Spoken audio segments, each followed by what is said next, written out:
Welcome back to my channel S technical life. और ये हमारा लेक्चर नंबर 3 है 5th यूनिट का। ठीक है, जिसमें हम पढ़ने वाले हैं post audits of innovative project. ठीक है, यहाँ पे इनोवेटिव आएगा। ठीक है, इनोवेटिव प्रोजेक्ट। तो सबसे पहले हम समझ लेते हैं कि पोस्ट ऑडिट मतलब क्या होता है। पोस्ट ऑडिट का मतलब ये होता है कि checking and innovating innovative project after it is completed. मतलब प्रोजेक्ट कंप्लीट होने के बाद हम चेक करते हैं एंड इवेल्युएटिंग करते हैं। सॉरी, ये क्या यहाँ पे इवेल्युएटिंग है ना, चेकिंग एंड इवेल्युएशन करते हैं किस चीज़ का, वो अभी बताता हूँ मैं। ठीक है, यानी क्या, प्रोजेक्ट कंप्लीट होने के बाद कंपनी चेक करती है कि प्रोजेक्ट सक्सेसफुल होया या नहीं, है ना, था या नहीं। ठीक है ना, मतलब जो प्रोजेक्ट है वो सक्सेसफुल था या नहीं। जो प्रोजेक्ट बन चुका है, फिर मतलब एक बार प्रोजेक्ट बन जाता है उसके बाद या इनोवेशन हो जाता है उसके बाद हम चेक करते हैं एंड इवेल्युएटिंग करते हैं। ठीक है, कि प्रोजेक्ट जो था वो सक्सेसफुल था या नहीं, देन गोल अचीव हुआ था या नहीं।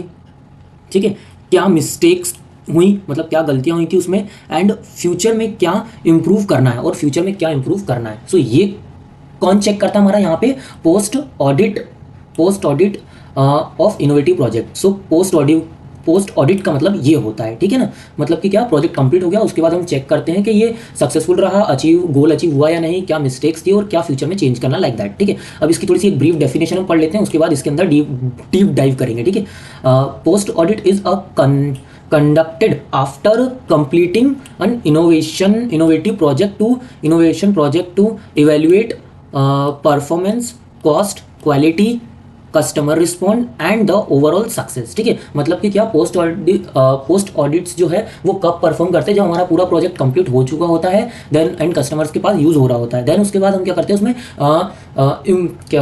चेक करते हैं, मतलब कि है ना, प्रोजेक्ट चेक, परफॉर्मेंस कैसा है, कॉस्ट सही रही नहीं, क्वालिटी कैसी रही, कस्टमर रिस्पॉन्स कैसा आ रहा है, ओवरऑल सक्सेस हुआ या नहीं। ठीक है, ये सब हम क्या करते हैं, चेक करते हैं, पोस्ट ऑडिट में ये सब होता है। ठीक है, then it helps an organisation identify the mistake, improve in future and future project and make better innovation decision। ठीक है, ताकि अगली बार जो भी वो इनोवेशन करें उसमें क्या है, बेटर डिसीजन ले सके। ठीक है, देन उसका छोटा सा सिंपल सा डायग्राम अंडरस्टैंडेबिलिटी के लिए, क्या, इनोवेशन प्रोजेक्ट कंप्लीटेड, मतलब जो है इनोवेटेड हमारा जो प्रोजेक्ट है वो कंप्लीट हो चुका है। देन उसके बाद हम क्या करते हैं, इवैल्यूएशन करते हैं, check the result and mistakes, result check करते हैं, मिस्टेक चेक करते हैं, तो हमको क्या, फ्यूचर इंप्रूवमेंट पता चलती है। ठीक है, सो ये चीज़ होती है। देन उसके बाद पर्पस ऑफ पोस्ट ऑडिट का पर्पस क्या है, मतलब क्यों पोस्ट ऑडिट को लाए, तो मेजर इज सक्सेस मेजर करने के लिए, identify the mistake and improve the future project and check cost and profit, and उसके बाद है हमारा इम्प्रूव द डिसीजन मेकिंग। मतलब क्या, सबसे पहले मेजर सक्सेस, मतलब success measure, check whether the innovation achieved expected result और नॉट, मतलब कि जो हमने प्रोजेक्ट बना के कस्टमर को सबमिट कर दिया है, मतलब कस्टमर सब इसको यूज़ कर रहे हैं, तो उसमें हमको जो एक्सपेक्टेड रिजल्ट था वो मिला या नहीं मिला। ठीक है, सक्सेस जो हमको मिलनी चाहिए थी वो मिली या नहीं मिली, that's checking by the post audit.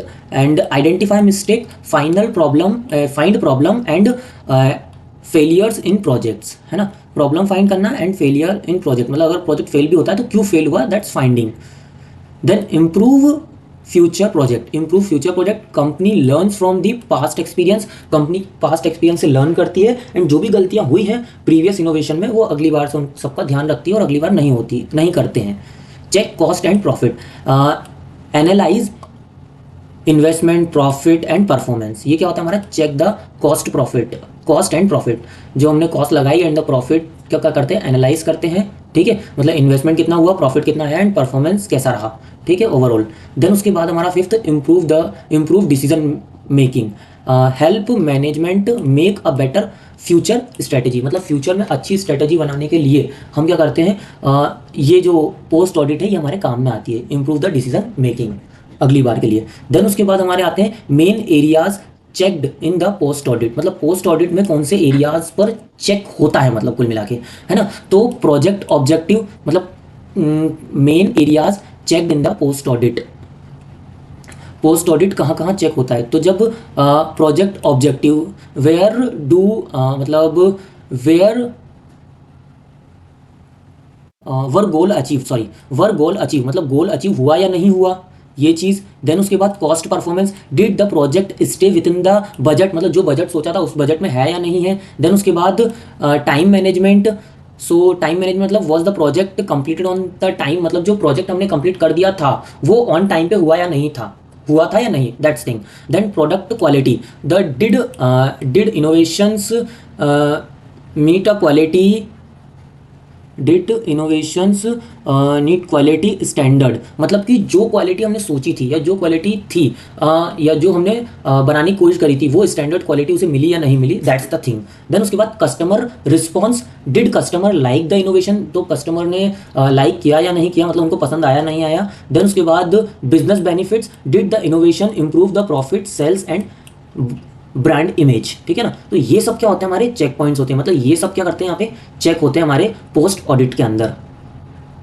Then उसके बाद रियल लाइफ एग्जांपल, जैसे कि मोबाइल ऐप लॉन्च करा कोई सा, ठीक है। देन उसके बाद क्या होता है, after launching N app company cheque downloads के कितने डाउनलोड्स हुए, ठीक है, कस्टमर रिव्यूज़, कस्टमर के रिव्यूज़ कैसे आ रहे हैं, प्रॉफिट हुआ या नहीं हुआ, एंड टेक्निकल प्रॉब्लम्स, और अगर कोई प्रॉब्लम्स है तो वो भी चेक करते हैं यहाँ पे, ठीक है। This innovation is a post audit innovation, ठीक है।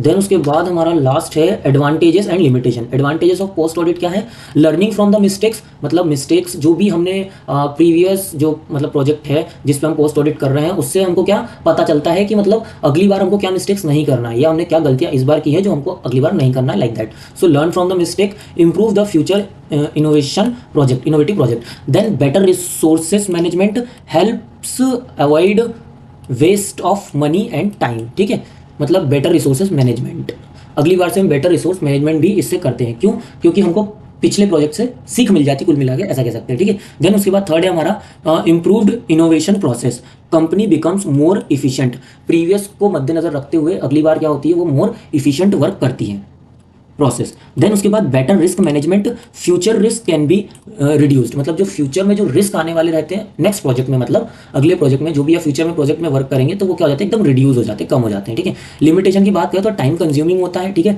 डिटेल्ड एनालिसिस टेक टाइम, क्योंकि हम डिटेल्ड एनालिसिस करते हैं तो उसमें टाइम लगता है, ठीक है। देन उसके बाद डिफिकल्ट डेटा कलेक्शन, थोड़ा डेटा कलेक्शन क्या होता है, थोड़ा डिफिकल्ट होता है। Accurate information may be available, मतलब हो भी सकता है अवेलेबल हो और ना भी हो, लाइक दैट। देन उसके बाद बायस इन इवेल्युएशन, मतलब सम पीपल्स में हाइड मिस्टेक्स, सो मतलब कई बार क्या होता है पीपल्स हाइड कर लेते हैं मिस्टेक को, बताते नहीं है, सो दैट द पता ही नहीं चल पाता कि आखिरकार क्या दिक्कत थी, और अगली बार भी फिर वो दिक्कत होती है अगले प्रोजेक्ट में, फ्यूचर प्रोजेक्ट में, ठीक है। देन उसके बाद फ्लो की बात करें अगर हम, तो फ्लो क्या रहेगा हमारा, प्रोजेक्ट कलेक्शन, सबसे पहले प्रोजेक्ट हमने कंप्लीशन, प्रोजेक्ट कंप्लीशन मतलब प्रोजेक्ट हमारा यहाँ कंप्लीट हो गया। देन उसके बाद परफॉर्मेंस रिव्यूज, परफॉर्मेंस कैसा है उसका वो रिव्यूज चेक करेंगे, identify the success and failure, and उसके बाद फ्यूचर इंप्रूवमेंट, देन जो भी हमको यहाँ गलतियाँ दिखी हैं वो फ्यूचर में इंप्रूव करते हैं, ठीक है।